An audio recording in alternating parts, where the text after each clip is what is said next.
전능하사 천지를 만드신 하나님 아버지를 내가 믿사오며 그 외아들 우리 주 예수 그리스도를 믿사오니 이는 성령으로 잉태하사 동정녀 마리아에게 나시고 본디오 빌라도에게 고난을 받으사 십자가에 못 박혀 죽으시고 장사한 지 사흘 만에 죽은 자 가운데서 다시 살아나시며 하늘에 오르사 전능하신 하나님 우편에 앉아 계시다가 저리로서 산 자와 죽은 자를 심판하러 오시리라.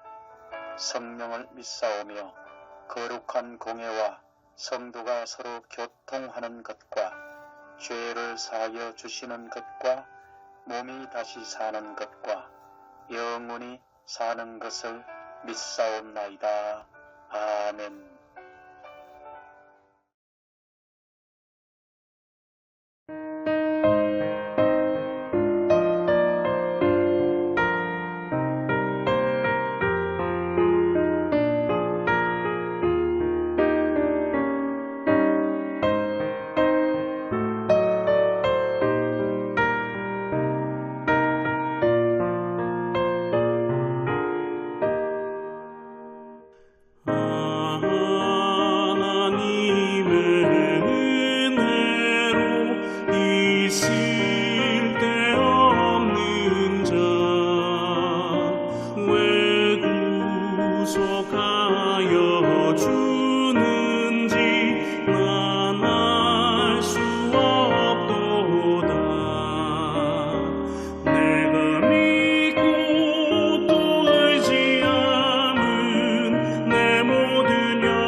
나는 확실히 아네.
내가 이미 얻었다함도 아니요 온전히 이루었다함도 아니라 오직 내가 그리스도 예수께 잡힌 바 된 그것을 잡으려고 달려가노라.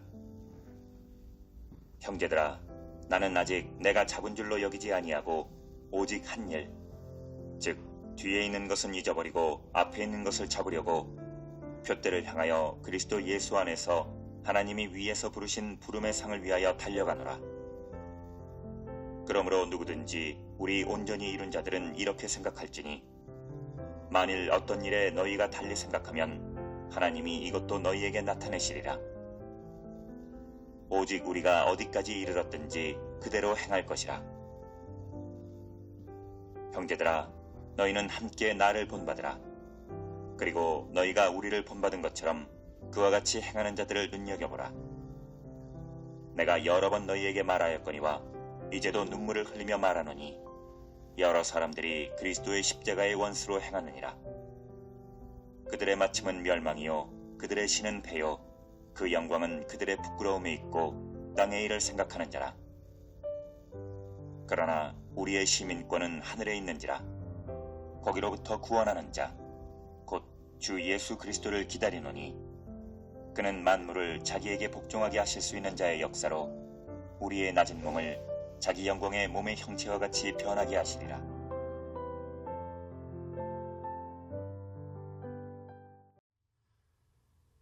바울은 빌립보서 3장 8절에서 과거 자신이 자랑했던 그 모든 것을 배설물로 여기고 그리스도 예수 안에서 부르심에 합당한 사도의 직분을 감당해 왔음을 고백합니다.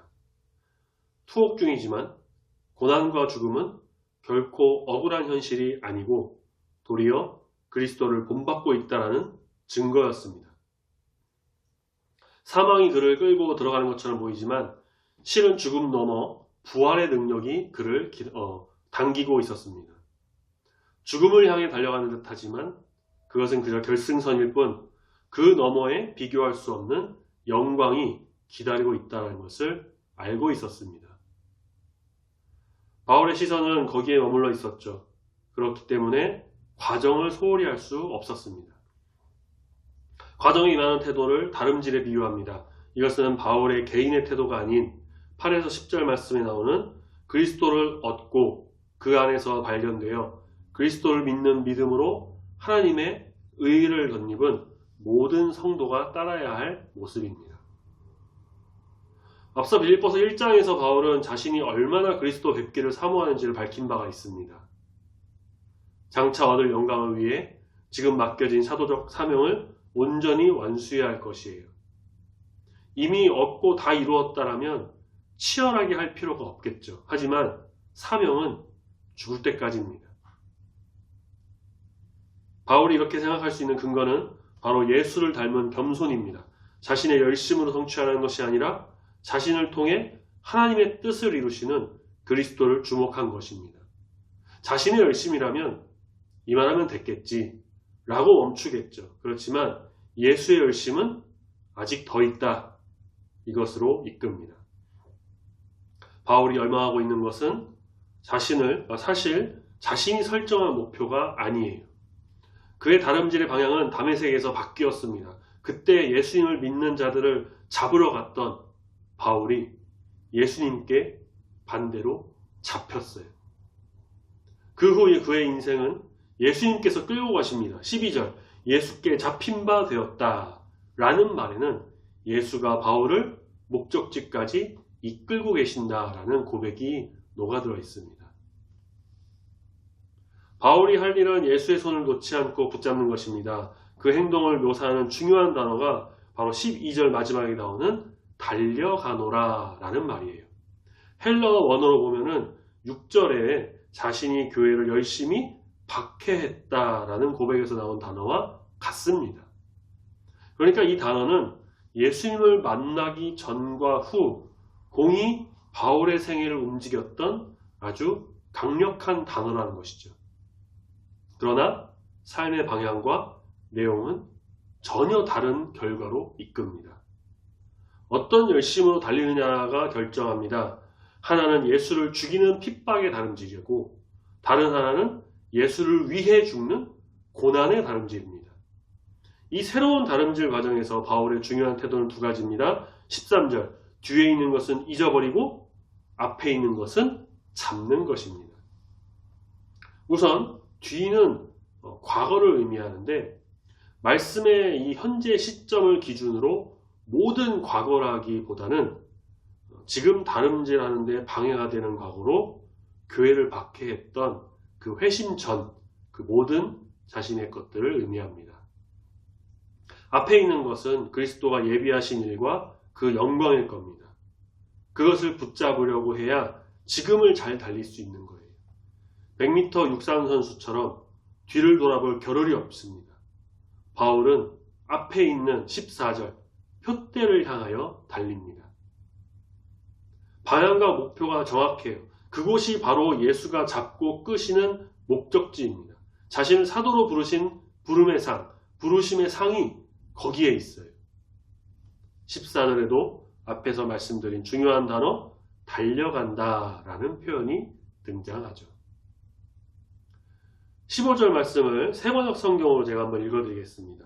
그러므로 누구든지 성숙한 사람은 이와 같이 생각하십시오. 여러분이 무엇인가를 달리 생각하면 하나님께서는 그것도 여러분에게 드러내실 것입니다. 바울이 빌립보 교회 안에서 믿음으로 구원을 얻었다는 데 만족하고 신앙 윤리에 매진하지 않는 성도들을 좀 의식한 발언이었을까요? 만일 신앙이 어느 수준에 이르렀다고 스스로 생각하는 사람들이 있었다면 그들은 지금껏 바울이 자전적으로 역설한 이 다름질을 적극적으로 본받아야 합니다. 바울처럼 생각하고 바울처럼 그리스도께 붙들린 삶을 마지막까지 살아야 돼요. 만약 그들이 달리 생각한다면 마치 바울에게 그러셨던 것처럼 하나님께서 옳은 길을 가르쳐 주실 것입니다. 바울은 누구든지 스스로 신앙에 온전하다고 생각하는 자는 마치 과거 회심 전에 자신이 가졌던 그 자랑과 교만에 다를 바 없다라고 생각했을 것입니다. 그러하기에 바울은 자신처럼 성도들이 이 믿음의 경주를 지속하기를 권면합니다. 뒤에 있는 것은 잊어버리고 그 앞에 있는 것에 잡으려 달려야 한다는 것이죠. 그리스도에게 잡힌 바 되었으니 수동적으로 끌려가는 그 일에 대단히 능동적이어야 합니다. 어느 수준에 이르렀다고 생각되면 반드시 그 수준에 걸맞은 신앙 윤리가 동반되어야 합니다. 바울은 지금껏 자신의 회심과 그리스도 안에서 신앙의 다름질을 논했습니다. 그것은 마치 선두주자처럼 신앙의 모험적인 다름질이었습니다. 따라서 그는 성도들에게 17절 너희는 나를 본받으라 라고 아주 자신 있게 명령합니다. 이 명령이 언뜻 보면 자기를 좀 높이는 자랑 혹은 너무 좀 교만한 거 아닌가 그렇게 볼 수가 있는데 그것이 아니고 먼저 그만큼 가본 사람으로서 자신이 경험했던 그 놀라운 하나님의 은혜로에 아주 기쁜 초대를 하고 있는 것입니다. 그리스도처럼 겸손의 삶이 되는 겸손의 삶이 주는 그 풍요로운 초대입니다. 바울은 자신을 본받는 것이 곧 그리스도를 본받는 것임을 확신했습니다. 지금 자신이 그리스도께 붙들려 끌려가고 있기 때문입니다. 여기서 바울은 함께 본받는 자가 되라 라고 하는데 여기엔 두 가지 의미가 내포되어 있어요. 하나는 자신을 본받는 사람들의 대열에 그들도 합류하라 라는 의미일 수 있고요. 또 하나는 이 본받음을 개인적 차원이 아닌 공동체적 차원으로 명령한다라고 볼 수도 있습니다. 자, 이어서 바울은 그들에게 자신을 본받는 다른 사람들을 주목할 것을 당부합니다. 17절 뒷부분을 좀 직역하자면 너희가 우리를 모범으로 가진 것처럼 그렇게 따르는 다른 사람들을 주목하라가 됩니다. 그래서 주목하라라는 것은 서로 격려와 경계를 늦추지 말라는 말입니다. 바울이 그토록 간곡히 두 가지 명령을 던진 이유가 곧바로 이어지는데 바울과 그의 신실한 동료들을 뒤따르지 않고 달리 생각한 나머지 점점 곁길로 빠져서 결국 그리스도를 잃어버리는 사례들이 있었기 때문입니다. 그것은 그리스도를 본받지 않는 것이며 그리스도의 십자가를 대적하는 원수됨을 의미합니다. 바울은 교회들에게 이 점을 누차 강조했고 빌립보 교회 성도들에게도 예외는 아니었습니다. 그 일이 얼마나 안타까운지 바울은 깊은 탄식에 눈물의 호소를 얹어서 진정 따를 모범은 바울 자신이다 라는 것을 설득합니다. 당시 빌립보 교회에는 복음을 왜곡해서 사적 유익만을 취하는 유대주의자들이 있었고 일부 성도들이 그 유혹에 빠져서 그것을 받아들였던 것으로 보입니다. 하지만 그들이 제시하는 길은 곧 멸망의 길입니다. 그들은 자기 배를 위해 달려가고 결승선을 얻은 것은 19절 부끄러움 뿐이에요. 이처럼 빌립보 교회 성도들에게는 마땅히 따라야 할 모범과 반드시 피해야 할 모범이 있습니다. 전자는 십자가를 따르는 자가 되지만 후자는 십자가의 원수가 됩니다. 그러나 우리는 다릅니다. 다름질 끝에 영광의 주를 대면할 것이고 부끄러움이 아닌 명예가 주어질 것입니다. 우리는 그 영광의 주를 기다리며 오늘을 달립니다. 여기서 바울은 갑자기 시민권을 언급하는데요. 소속을 강조하는 개념으로 볼 수 있습니다. 십자가의 원수로 행하는 자들은 땅에 속해서 땅의 원리대로 육체만을 위해 살지만 성도는 하늘나라에 속하는 하늘나라에 소속된 시민권자라는 것이죠. 성도는 보이는 로마 황제의 권력 아래 살지만 보이지 않는 하지만 실체적인 정말 구원자 예수 그리스도 권세 아래 사는 그 하늘나라 시민권자입니다. 하늘나라 시민에게 중요한 성품 중 하나가 바로 인내인데 이 인내라는 것이 그냥 무조건 참고 아파도 참고 다쳐도 참고 그런 것이 아니라 그리스도의 다시 오심을 소망하며 기다리는 것을 말합니다. 그날이 오면 하나님이 예수님을 높이신 것처럼 우리의 낮은 몸도 영광스럽게 높여주실 것입니다. 바울은 그리스도의 영광 받으심까지 모범으로 제시하고 있어요. 땅의 일로 멸망과 수치가 전부인 그들과 완벽하게 대조가 되는 모습입니다. 대한민국 헌법 제1조 2항 대한민국의 주권은 국민에게 있고 모든 권력은 국민으로부터 나온다.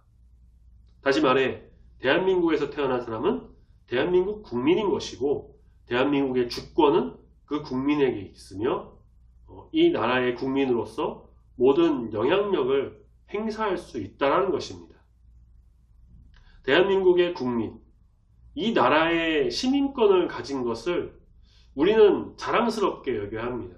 지금은 나라가 좀 혼란스럽고 어렵지만 정말 우리가 부르는 애국가에서처럼 하나님이 보호하사 이 나라가 만세를 외치면서 회복의 은혜가 곧 퍼져질 것을 소망하고 늘 기도해야 합니다. 그런데 세상의 이런 시민권보다 더 높은 것이 바로 오늘 본문 말씀에서 본 하늘나라 시민권, 천국 시민권이란 것이에요. 우리는 이 땅에 대한민국 국민으로 살고 있지만 하나님을 경외하며 예수 그리스도를 믿고 예수님의 다시 오심을 기대하고 소망하며 살아가는 천국의 시민권자를 둔 거룩한 성도인 것입니다.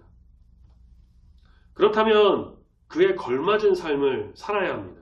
바울이 말한 것처럼 뒤를 보면서, 뒤를 생각하면서 과거 세상과 죄악 가운데 살았던 것에 얽매여서 그걸 자꾸 바라보면서 그렇게 세상으로 뒤돌아가는 것이 아니라 혹은 내가 왕년에 이랬지, 내가 옛날에는 잘 믿었는데, 내가 예전에는 정말 잘했었는데 그런 걸 자랑할 게 아니라 앞에 있는 십자가를 바라보면서 거룩하고 정결한 주의 자녀로서의 삶을 온전히 살아가야만 합니다. 우리가 예수님을 본받고 바울을 본받은 것과 같이 누군가는 또 우리의 신앙의 모습을 보고 본받을 거예요. 그러하기에 우리는 더욱 믿음의 전진을 위해 말씀과 기도의 경건의 생활, 또 예배 생활, 신앙 윤리 이런 걸 잘 지켜서 본을 보이는 정말 아름다운 성도가 되어야 할 것입니다. 참되신 주님의 뜻을 따르며 아름다운 주의 덕을 세우는 성도, 다시 오실 예수님을 기대하고 소망하며 인내함으로 나가는 주님의 귀한 모든 성도님이 다 되시기를 소망합니다. 십자가의 원수가 되어서 세상에 부끄러움이 되는 게 아니라 십자가를 따르는 자가 되어서 주님의 이름을 높이고 하나님께는 영광이 되고 우리 안에는 기쁨이 넘치는, 그래서 세상의 모든 사람, 주변의 성도는 물론 안 믿는 사람들에게까지도 선한 영향력을 끼쳐서 정말 참다운 하나님의 사람, 아름다운 성도, 천국 시민권자로서의 모습을 보이며 나가는 우리 중부교회 모든 성도님들이 다 되시기를 소망합니다. 아멘. 같이 기도하겠습니다.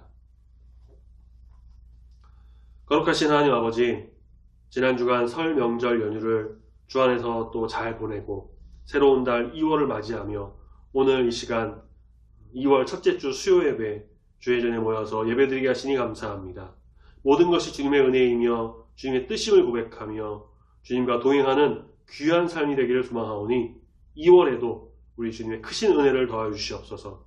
주님, 우리는 이 세상에서 가정과 직장을 비롯해 여러 곳에서 생활하며 살아가고 있습니다.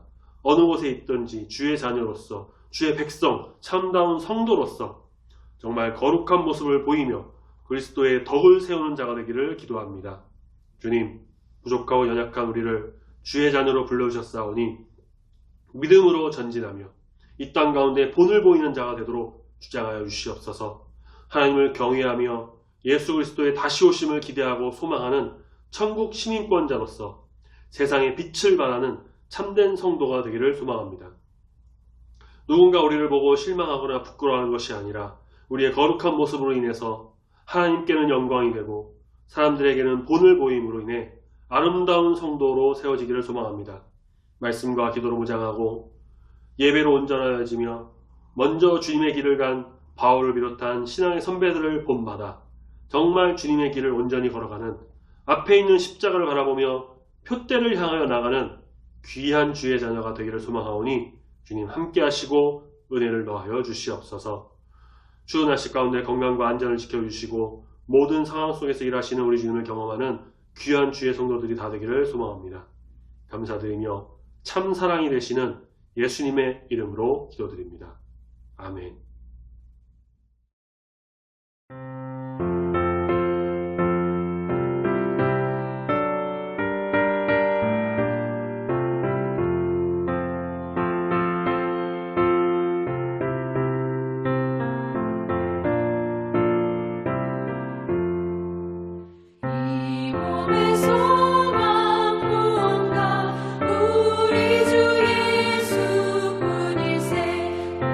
우리 주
하늘에 계신 우리 아버지여, 이름이 거룩히 여김을 받으시오며 나라가 임하시오며 뜻이 하늘에서 이루어진 것 같이 땅에서도 이루어지이다.